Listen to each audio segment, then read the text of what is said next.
Good evening, everyone, and welcome and thank you for joining in this presentation. Tonight is going to have a lot of information. It might involve you watching this again just to catch some of the things that you see in the presentation and some of the things that we say.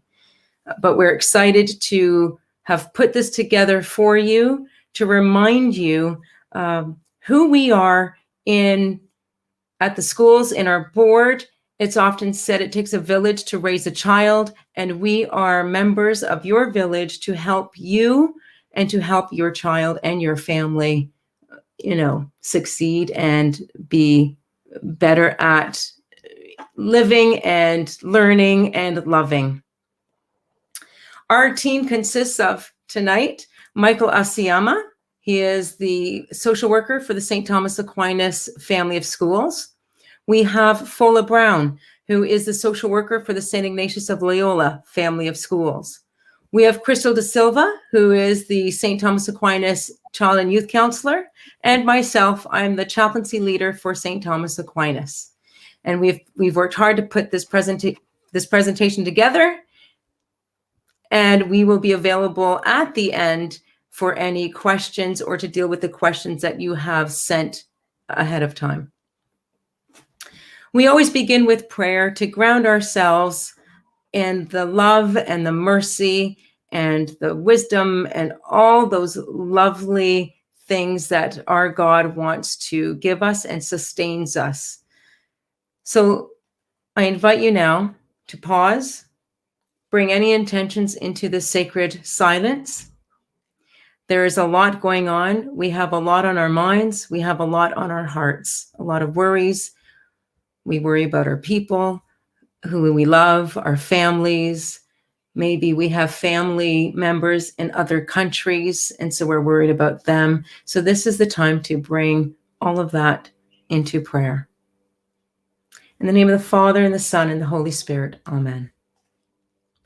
Gracious God, because we know of your love and mercy, we gather as members of your family, as people of faith with a deep sense of commitment. Give us passion for the tasks at hand. Give us the grace to listen and respond to the prompting of your Spirit. Allow your love, peace, and mercy to flow through us to one another. Bless our efforts here. Sustain us in the difficult moments. Inspire us with your wisdom and comfort us with your love. Be with us, gracious God, as we continue to care for our children in your Son's example of friendship and love. We make this prayer in the power of your name. Amen. In the name of the Father, and the Son, and the Holy Spirit. Amen. And now we will have the honoring of the land, a wonderful video our board put together.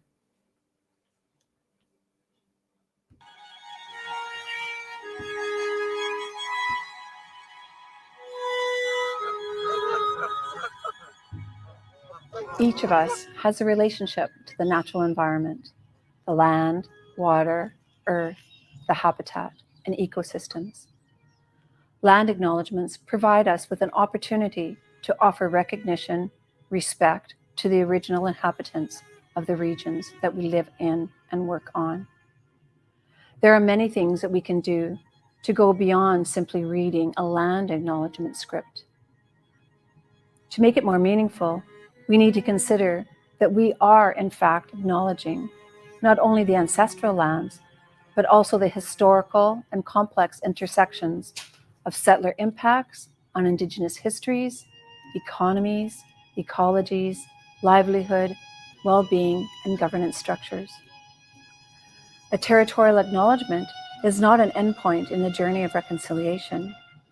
Actions create conditions for true reconciliation and create a foundation for restoring, renewing, or developing a new relationship with Indigenous peoples.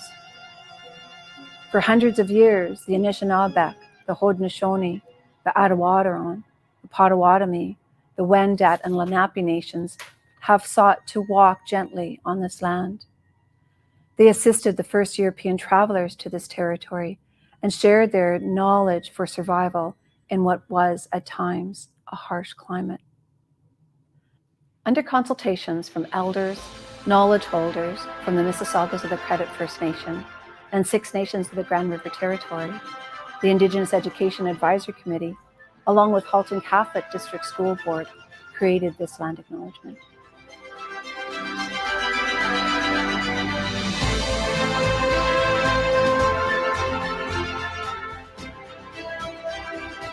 Halton, as we know it today, is rich in the history and modern traditions of many First Nations and the Métis, from the lands of the Anishinaabe, to the Attawandaron, the Haudenosaunee, and the Métis. These lands surrounding the Great Lakes are steeped in Indigenous history.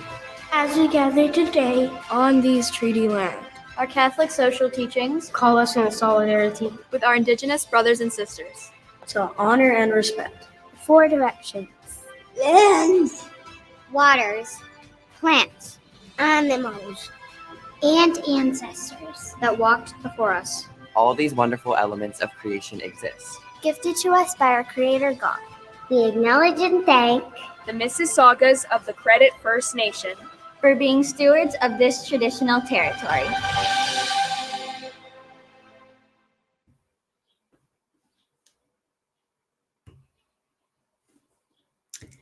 What a lovely land acknowledgement that our board created. So continuing with our presentation, this is the agenda for tonight. It is packed full of information, strategies, and reminders that sometimes we need, and especially now during this pandemic. We will be talking about the effects of the pandemic on our mental health and family life. And so that is coming up. But because we are a Catholic board, it's important to know what our faith offers us in terms of mental health. What does a Catholic school offer? And I'll be talking briefly about the relationship between mind, body, and soul. And then, of course, the elementary and secondary realities and who is at the elementary level, who is at the secondary level, and of course, the team of experts that are available at the board who go to the schools to support your child in their development. So what does a Catholic school offer?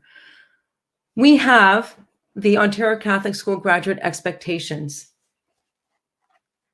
These are guiding values, guiding goals for us that by the time your child graduates from our system, they are able to be a discerning believer. So discerning is the key word there. An effective communicator who speaks, writes, and listens honestly and sensitively, responding critically in light of gospel values. We like to hope that they are a reflective, creative, and holistic thinker who solves problems and makes responsible decisions with an informed moral conscience for the common good. We hope that each student who graduates from our system is a self-directed, responsible, lifelong learner who develops and demonstrates their God-given potential. A collaborative contributor who finds meaning, dignity, and vocation in work, which respects the rights of all and contributes to the common good. A caring family member who attends to family, school, parish, and the wider community. And of course, if they're not Catholic, because not everybody's Catholic, that they contribute to their believing, worshiping community, whatever that believing, worshiping community is. And a responsible citizen who gives witness to Catholic social teaching by promoting peace, justice, and the sacredness of human life in all its stages. And of course, the other guiding principles that we have is the principles of Catholic social teaching. And the 10 principles of Catholic social teaching are the dignity of the human person, solidarity, meaning we work in solidarity with our brothers and sisters, not just here at our schools, not just here in our region, but our brothers and sisters around the world. Stewardship of creation is another key principle of Catholic social teaching. Participation, the value of everybody having a voice, everybody being able to contribute and participating in the life of our world. Starting at school, we value student voice, we nurture student leadership, and that is helping them know the value of participating. Economic justice. This is another principle of Catholic social teaching. Working for the common good. It's not just for my good or your good, but for the common good, for everybody. What are the guiding principles that allow us all to flourish, not just survive life? Another key principle of Catholic social teaching is the preferential option for the poor. Jesus told us that the poor would always be with us. And so to make them kind of the focus, not at the exclusion of all other people, but to know that what's good for those who are on the margins of our society will be good for all. Subsidiarity and the role of government. This is the value that says if problems can be solved at the local level, perfect. When we need higher levels, then they come in and help the local level. And so I use the example of in a Catholic school. If students see an issue, we work together as a school to problem solve and make it better. And sometimes if it needs a bigger addressing, then we bring in others beyond the school. Rights and responsibilities. We all have rights. We all have responsibilities as well. We have responsibilities to make sure that my rights don't step on another's rights. So we help our students understand the value of both. And of course, working for peace. Pope Paul VI gave a wonderful statement when he said, if we want peace, we must work for justice. So with all of this, that supports the mental health of everybody, because our Catholic social teaching shows us it's the value of including everybody, not just to survive life, not just as token gestures, but to include everybody, because everybody, our decisions affect everybody. So mental health and our faith go hand in hand.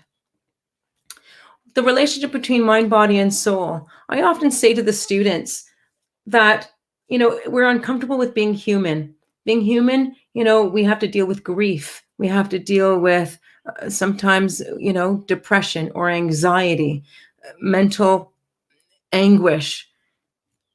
In our faith as Christians, with Jesus being incarnated as a human being, God sending us his only son to share in our humanity, we have no greater permission to embrace our humanity, because Jesus shows us what it is to be human. He was friends with all sorts of people. He went to the margins to meet people. And by following Jesus's example, we are called to see people, not just gloss over them, but to validate them, to listen to them, to encounter them. So Jesus is our example of how to be human and how to be better humans.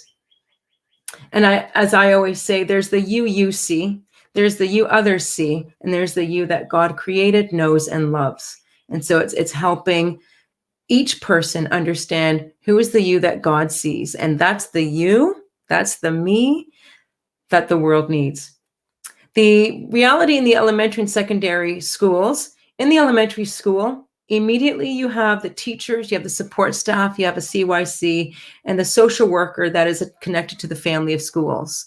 So that social worker will sometimes be at the high school, sometimes be at the different elementary schools. In the secondary school, you have a full-time chaplain, you have a full-time CYC, and that social worker who's connected to that family of schools. In the board, we have a whole team of experts to support our students in a multi-level kind of approach. We have psychologists, speech pathologists, behavioral analysts, and so many more, and they are available should our students need it. In terms of chaplaincy, there's a lot that we do, but in terms of mental health, we work with the CYC and the social workers.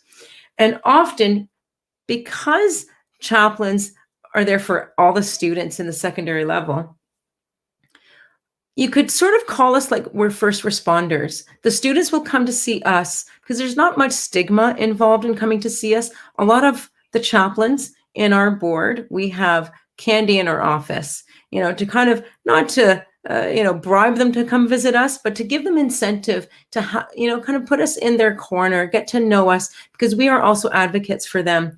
And we are trained in mental health. We're trained in suicide intervention and prevention. So when a student comes to see the chaplain, we are looking for the signs that might tell us, okay, I need to get the CYC involved. I need to get the social worker involved. I think I need the VPs in on this. And so we're the first responders looking for the signs, because some students don't need the CYC or the social worker. They're okay seeing the chaplain and, just needing that boost. But sometimes a student will come see us and we need to know what to look for, and we've been trained in that. And so I'd like to now turn it over to Michael to take it from here. Up on what you shared in regards to mental health and the role that we all play within the school building. As we continue on with this conversation, I really wanted to start off just by really thanking everybody for being on this evening. But of course, also just starting off with the definition of mental health. According to the World Health Organization, mental health is not just the absence of a mental disorder. It is defined as the state of well-being in which each and every one of us are able to live our full potential, cope with the normal daily stresses of life, work productively, and able to be fruitful in our efforts in terms of being able to contribute to the community as a whole. We know that mental health is very important. We know that there is no health without mental health. We know that mental health, a lot of times, is something that all the time is something that every one of us goes through. Mental health is not a sign of weakness. There is stigma that exists for mental health, but we wanted to really be able to talk about this conversation a bit more, so that as we move to our next slide, be able to really talk about what the government, according to the mental health government, mental health includes our emotional, psychological, and social well-being. It also affects the way how we think, we feel, how we handle situations, how we relate to each other. We know that right now there's a lot of different things going on, including the global pandemic that has affected, of course, how we're all feeling, how we're all thinking, even how we're moving now. So these are all different things that impact our mental health as a whole. We know that at each and every stage of life, doesn't matter from childhood all the way through to our elderly stage of life, each one of us experiences mental health. So as a parent, it's important to understand that all individuals are going through it. We know that 1 in 11 children are experiencing mental health challenges. And these are stats, once again, coming from Child and Youth Mental Health Canada. As we go to the next slide, we know that there are also fundamentals of mental health. A lot of times when we talk about mental health, very quickly do we go to, thinking of mental health disorders or mental illnesses, which include mood disorders, major depression, bipolar, schizophrenia, anxiety disorder, personality disorder, eating disorders, problem gambling, substance dependency. These are some of the mental illnesses that exist. But mental health, though, is something that each and every one of us experience, and we're also on a continuum of it.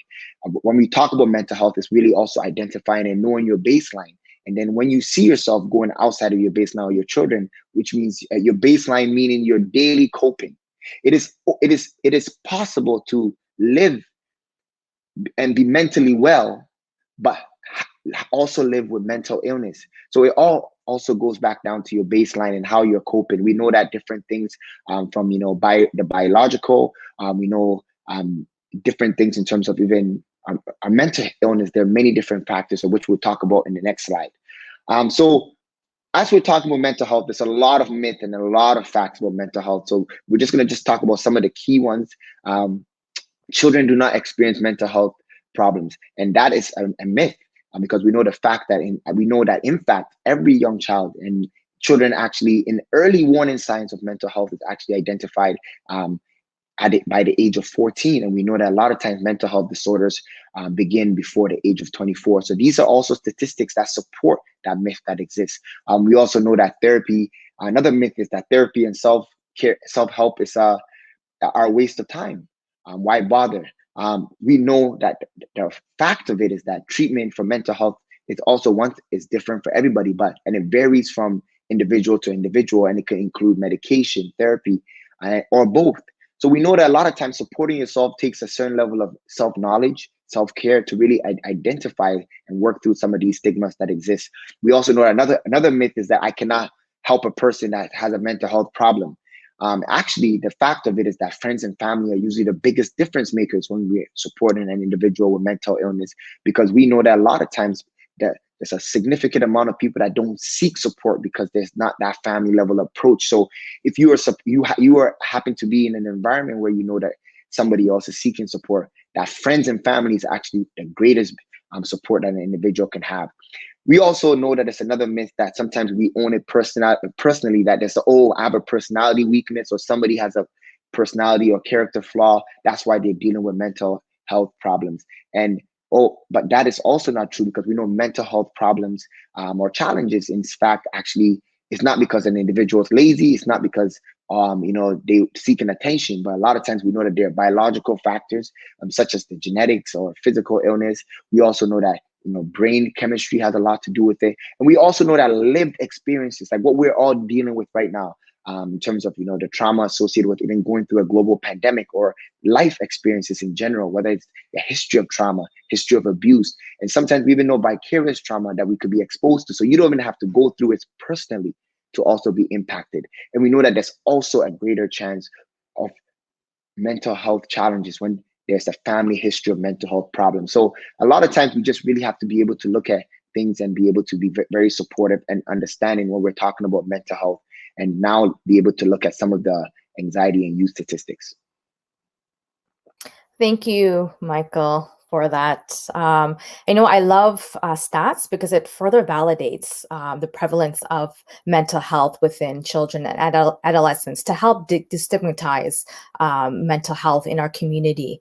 And so just for one of the stats, like anxiety disorders, I work at Loyola Family of Schools, and one of the major concerns and disorders with the students that I work with is with anxiety disorders. That's actually number one. And as the stats state, it's one of the most common mental health problems for children and youth. In 2009, 4% of youth ages of 12 to 19 and 5.8% of young adults ages 20 to 29 years in Canada were diagnosed with an anxiety disorders. These rates were higher among young women and in Aboriginal populations.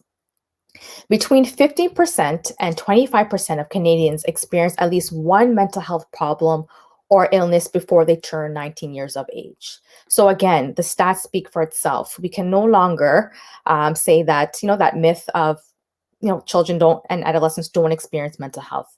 Again, we can see here that the stats are quite high.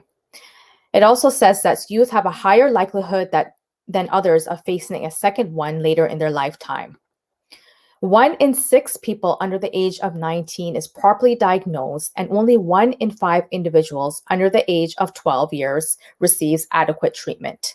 So again, there's issues, right, in our community in terms of even the Halton region of children being able to be appropriately diagnosed. There's a lack of child psychiatrists within not only Halton, but within the GTA. So that's also an issue in terms of just, my experience of working in the emergency department at a hospital. Unfortunately, sometimes children and youth sometimes fall through the cracks because there's not a lot of, sometimes healthcare providers may, minimize their symptoms. Oh, well, you know what, you're just young. It's just a transition of life. And so a lot of them actually not end up getting the support that they need or the services, which is very unfortunate and can lead to to negative outcomes, such as like suicide. So mental health and mental illness can affect an individual's well-being through his or her entire life. So this is why we're here today. This is what we're doing in our schools. We work within a multidisciplinary team that consists of social workers, CYCs, chaplains. Like I said, as mentioned earlier, it truly takes a village to raise a child. And so, especially with the Halton Catholic Board, we really emphasize and push towards positive mental health, which is correlated with a higher likelihood of completing school, positive social relations, higher levels of self-confidence, and increased resilience in youth and young adults. So again, the prevalence of mental health needs. So 14% of Canadian children ages 14 to 17 years have serious mental health problems. So again, this is a fact. The stats are speaking loud and clear. Mental illness is just like physical illness. It's now that we are creating more awareness, individuals starting to talk more about it, which is positive, right? Because it helps. If an individual has a fear or feels a stigma, they're less likely to get the support that they need. So 1 in 5 children and youth under the age of 19 suffers from a mental health disorder. This translated into 560,000 children and youth in Ontario. Wow. Can you believe that stats? 560,000 children. That is stark. I'm like, this is our reality, right? This is real. Mental health is real. In a secondary school with 1,800 students, this translates into 360 students. That is a significant amount. I think, again, that is like an eye-opener for a lot of us. So early warning signs of a student struggling with mental health. I think this is very important for staff, for teachers, for parents at home, just to being able to identify and being able to be aware of some of the signs that perhaps, a student may be struggling, and to perhaps probe a little more and connect that student with supports, necessary supports to improve the overall well-being and mental health of that student. So some of the signs are eating or sleeping too much or too little. So if you have a child, if you're a parent, or if you're a teacher, and I guess a student is like not coming to school because they're sleeping in too much, that could be a sign. If a student or your child is getting up frequently because of nightmares, that's also a sign. Eating too much or too little, those are other signs. Pulling away from people and usual activities. So if your child is no longer, for example, loves to play hockey, that's their go-to, and is no longer wanting to play hockey, that is a huge sign that something is wrong. Having low or no energy. So again, your child reporting feeling sluggish, feeling tired, lack of motivation, feeling numb or like nothing matters anymore, having unexplained aches and pains, especially for our very young children who, mommy, my stomach hurts, I don't want to go to school. Trying to get to the root of that, and to the bottom of that, like what is causing those stomach aches. Is it anxiety? Is it fear? Is it bullying at school? Feeling helpless or hopeless. Again, this can be actually more of a significant sign, because that can be, is the student or your child having symptoms of, experiencing thoughts of suicide, right? Or having suicidal ideation.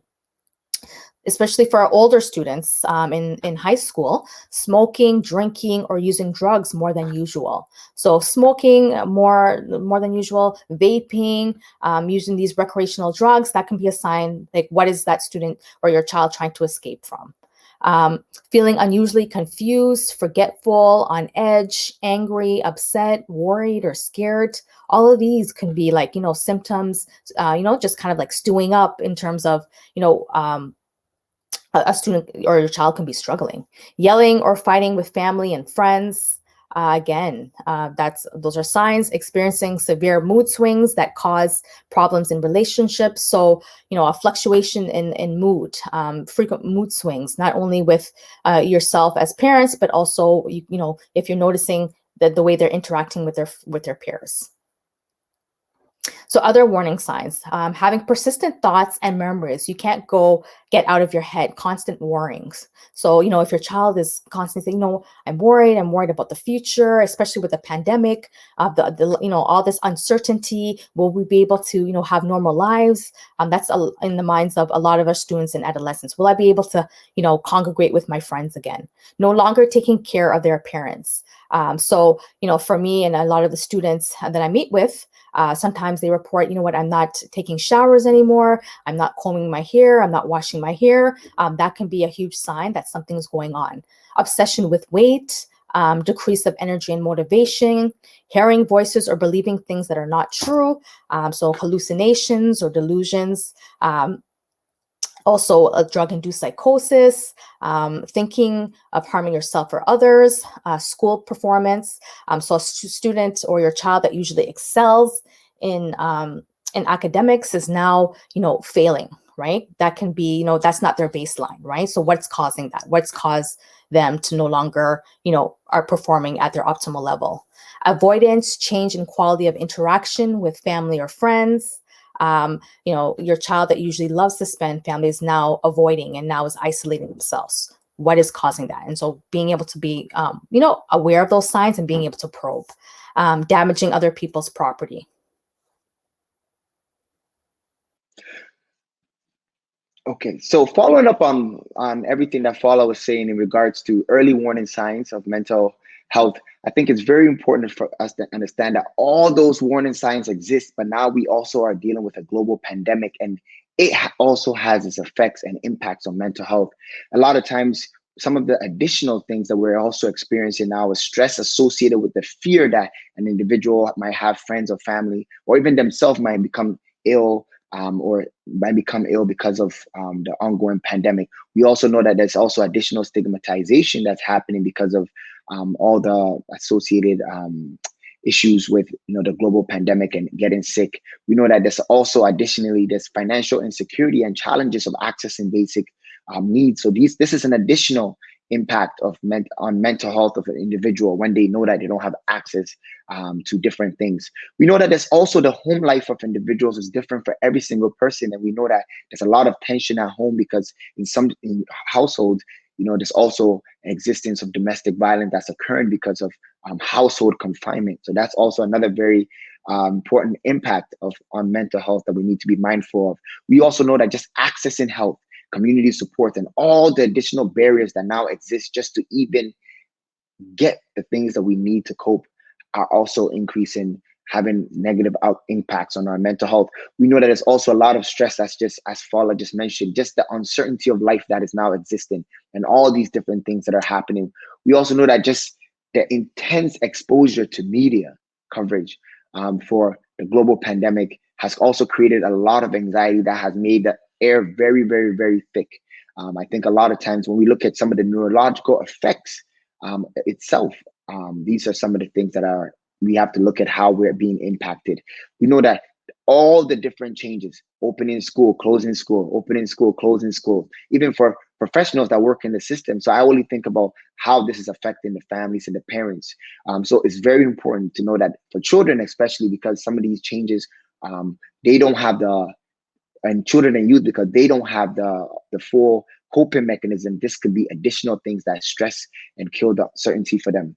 I think it's very important to know that as we continue to talk about the impacts, we know that there's a lot of social inequalities that are also creating additional issues and stressors for families. We know that financial stability, we know that there's racial inequalities. We know that the impacts on the impacts based on socioeconomic status. We know that all the different climate changes that we've been experiencing have also created additional stressors for families. We know that there's also a link between social and inequalities and the pandemic, the impact. We know that certain racial and ethnic minorities are experiencing additional struggles with regards to social connections, accessing services. And so these are all different things that we need to be very, very, very mindful of. We know that compared to other racial groups, we know that the racial and ethnic minorities are also significantly being impacted by COVID-19 as a whole. We know that in each and every household, there's also youth who are less content with the way life is now. So this is also another very important statistic that we need to be mindful of as we talk about the effects and impacts of the global pandemic. So as we go to the next slide, it's very important to know that as we are quarantining, we're social distancing, all these different things have potential consequences. And these are things that are contributing to kids feeling more and more disconnected. We know that kids like to be active. We know that kids like to go out and exercise. We know that all these changes, whether it's to school, whether it's to kids wanting to work and now they can't. We know that, communicating with family, some of the additional challenges that has now been created, all these different things. And as we now are attracting and looking at some of the data, we know that a lot of kids who especially have pre-existing mental health issues are facing an a significant decline when it talks about since the pandemic, when it talks about how they're coping. So we have to be very, very, very cognizant of how all the different changes and all the different disconnections that we're feeling now is affecting those who are already have pre-existing issues. And as we're going to continue to explore the importance of connection in the next slide. Thank you. Thank you, Michael. So yes, in order to ward off any negative impacts on the student's, your child's mental health, in order to mitigate any risk, in order to promote positive mental health, connection is vital. It's key. It acts as that buffer. As Michael eloquently mentioned, there's right now, more so than ever because of the pandemic, it's a lot of disconnection, right? So we need that connectiveness. When students, when your child feels a sense of belonging, whether it's in their peer group, in their family, in the school, they feel they can actually succeed, right? It promotes that resilience, right? It helps with the transitioning, right? From secondary school or from transition to middle school. So we have to be able to promote that. And I know within my school, we do a lot to try to promote that connection within the school because we understand how it can improve psychological, emotional, and relational well-being for our students. So even joining clubs at school. I know that it's virtual right now, but I encourage a lot of my students, especially the grade 9 students right now. I can't imagine how they are feeling because grade 9 is usually such an important transition where they're able to connect with a lot of their peers and they get to, meet new individuals. And because of the pandemic, they've been robbed of that, right? Of that connection piece. So for myself as a social worker, I've been trying to promote, what can we do? Maybe we can join some clubs that have interest you so that you can network and connect with others. Even at the home, like how as parents can you promote that connection at home with your child so that they feel a sense of belonging? Within the home as well, that they feel that they can speak about certain issues, about the pandemic or about school or about learning from home that may be impacting them, right? So it's important that we cultivate that. And I know, I'm so blessed to be able to work at the Halton Catholic Board because this is why we come together as a community and we try to promote that sense of belonging. When students feel that they belong, they feel that their voices are heard. They feel that they can be their authentic self, which is so, so important now, so more so than ever. All right. Thank you, Fola. So knowing now what we know about how our children are being affected by this pandemic, we just wanted to touch a little bit on ways that we can increase communication with our child, as well as different strategies that we could use to support them. So increasing your communication with their child, listening to your child, listen to what they have to say. Sometimes when we're asking direct questions, it may not be as effective as simply sitting back and listening to them. Kids are more likely to be open with their parents if they don't feel pressured to share that information or if we're prying.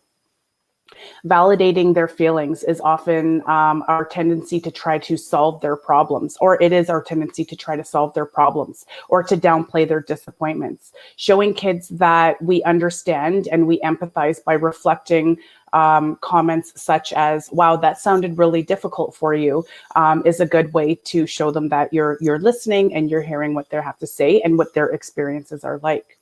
Showing trust in our children is really important. It shows them that, teens nowadays, they want to be taken seriously, especially by their parents. And looking for ways to show that you trust them is a great way to do that. Asking them for favors, showing them that you can rely on them, and having faith in them is a great way to boost your child's confidence. Don't be a dictator. I know that, I've been guilty of doing this. And, the fact of the matter is as a parent, you are still in charge and you still get to set the rules, but just be ready to explain what those rules are to them. While students or teenagers are pushing the boundaries, it's natural for them to do that. Hearing your thoughtful explanation will help make the rules a little more understanding for them, and it'll seem more reasonable. Giving praise to your child is so important. I notice a lot of times that parents tend to praise their children more when they are younger. Adolescents need to be praised as well, and it's a self-esteem booster just as much. They do still want that approval. Controlling our emotions is a really big one. It's easy for tempers to flare when your teenager is being rude or they're not responding to you in a kind manner. Remembering that as an adult and your child, remembering that you are the adult and your child may be less able to control their emotions. So thinking logically when you're upset and being super emotional could be challenging. So, you know, if we have to take a 10-second timeout, count to 10, take some deep breaths, you know, before we're responding, that could be super effective as well. Doing things together. Talking isn't the only way to communicate with your child. You know, during these years, it's great if you can spend time doing things that you guys both enjoy, whether it's cooking or hiking or going to the movies, without talking or anything, about anything personal. It's just important for kids to know that, you know, they can be in close proximity to you, share positive experiences without having to worry that you will pop up some intrusive questions or calling them out on something. Sharing regular meals is really important as well. It's a great way to stay close. Dinner conversations give every member of the family a chance to check in and to talk casually about sports, television, or even their friends. Kids who feel comfortable talking to their parents about everyday things are less likely to be more open about harder things when they come up later. One rule, no phones. It's just a constant distraction, and it doesn't give you that genuine, authentic opportunity to you know, have those intimate relationships. Being observant, it's natural for kids to go through some changes as they mature, but paying attention if you notice there's changes in their mood, their behavior, or their energy levels or appetites. Likewise, taking note if he stops wanting to do those things, as mentioned earlier, that used to make them happier, noticing if they're isolating themselves. If you see changes in their daily ability to function, ask them about it, be supportive without being judgmental. They may need your help, and it could be a sign that there are more mental health issues or more invasive, intrusive things that may require. So we'll talk a little bit about some stress management tools. So stress management tools are just a really quick, easy thing that we can do on the fly if we're starting to feel a lot of feelings of anxiety and we just don't know what to do with them. Breathing. I swear by breathing. It's the best thing. It's the best tool. It's the easiest tool, and it's with you everywhere. Calm breathing is a technique that helps you slow down your breathing when you're feeling stressed or anxious. Our breathing changes when we're feeling anxious, and we tend to take short, quick, shallow breaths, or we could even hyperventilate or overbreathe. It's a good idea to learn techniques for managing overbreathing because this type of breathing can actually feel more anxious, such as racing heart beats, dizziness, or headaches. Stress balls give you something tangible that you can use when you're feeling worry or present. Squeezing a stress ball can help shift your negative thoughts into the pressure that you place into the ball. Taking a bath or a shower is a super relaxing thing that people like to do. So, you know, drawing a bath and just kind of feeling that hot water is a great strategy for some people. Listening to music is a great tool. I know a lot of teenagers love to listen to music, so just having that opportunity to do that could also be a good strategy. Talking to a person, you know, there's a lot of people in your circle, and just utilizing them to talk to you and to decompress and just to express those feelings and those fears and worries is a great strategy. Meditation is a process of training your mind to focus on redirecting your thoughts. It's a stress reduction, and it's the most common reasons people try to meditate. So that's also a great one. There's grounding exercises that you can do. So anxiety narrows your focus into perceived threats, which can impact your focus and your memory. And, you know, you can use grounding exercises by just using your 5 senses. And sometimes I'll just, you know, sit down with a student, and it could be as simple as, you know, list 5 things that you hear, 4 things that you see, 3 things that you feel, 2 things you can smell. And really what it does is it gives you an opportunity to distract that part of your mind that's increasing your fears and your anxieties. There's relaxing music, there's journaling and such. And all these examples are just a few stress management tools. Not every single one of them is necessarily going to be effective for every single person. So self-care strategies, this is something that we should practice daily just to increase our own mental health. It's just how you take care of your body, and it's something that we should do regularly. I know we've said them and we've heard them time and time again, but getting regular exercise is really good and beneficial at helping reduce stress levels to improve your health. Maintaining your friendships and those connections, connecting with your friends and family regularly, and doing things that you enjoy. We understand that we are living through a pandemic at this time, and making those get-togethers are a little bit challenging, but it doesn't necessarily mean that we can't go on walks through fields and parks and trails and stuff like that, or going for a bike ride. You're constantly in motion, and it's a good way to kind of maintain those relationships. Keeping a balanced diet, eating nutritious foods will help with your energy levels as well as your stress management. Trying to avoid too much caffeine or sugar is so critical, because, caffeine and sugar might make you feel more energized on the short term, but it could really have negative effects on you in the long term. Asking for help and accepting it when it is offered. This is, incredibly tricky for some people. However, no one expects you to deal with everything on your own. So it's really important to reach out and to accept that support if it's needed.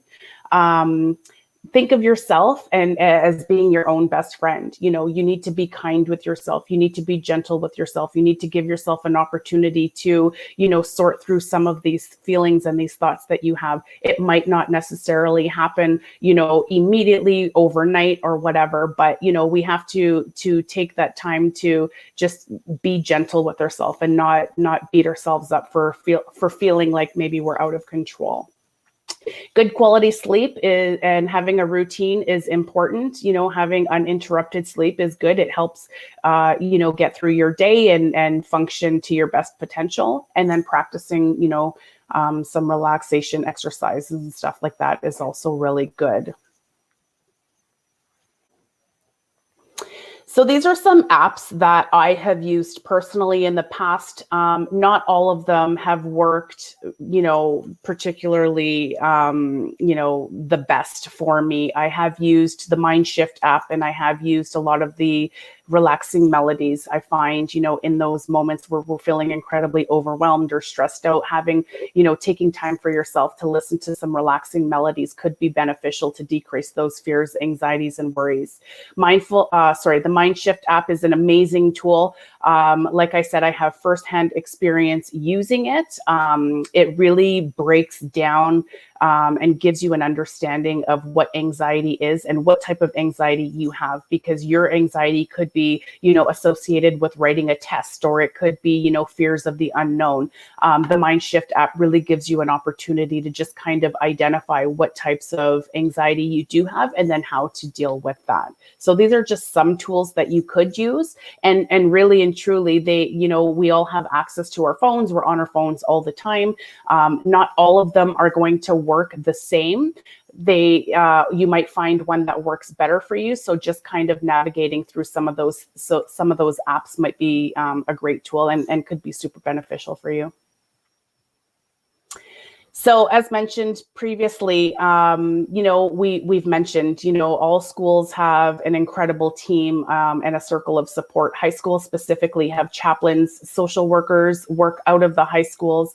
You have your guidance counselors, teachers, and administrators. And so if you're finding that, your child is struggling with something, it's just a matter of picking up the phone, making a phone call to your school, and reaching out to one of these individuals. And, we'd be able to support your child according to what that need is, but we're always here. We're always on standby. And even if it's just, answering some questions or redirecting you in the right path, we're always here. So please don't ever hesitate to reach out to your school for some extra support or some resources. Thank you, Crystal. So we're going to go on to community supports. So ROC is one of our major service providers. They provide services and mental health support for children and adolescents, not only for the children and adolescents, but for families and parents. They also provide a lot of psychoeducational groups and strategies for parents who may be wanting to learn more about mental health, or if they're seeing some signs or some symptoms of mental health, or if they're if your child has a diagnosis of a mental health disorder, ROC certainly will be able to support you with that. They do provide one-to-one counseling support. They offer groups for children and adolescents. So definitely always give them a call. You can always go on their website as well, rockonline.ca. If your child is in an emergency, they do offer crisis support 24/7, 365 days a year.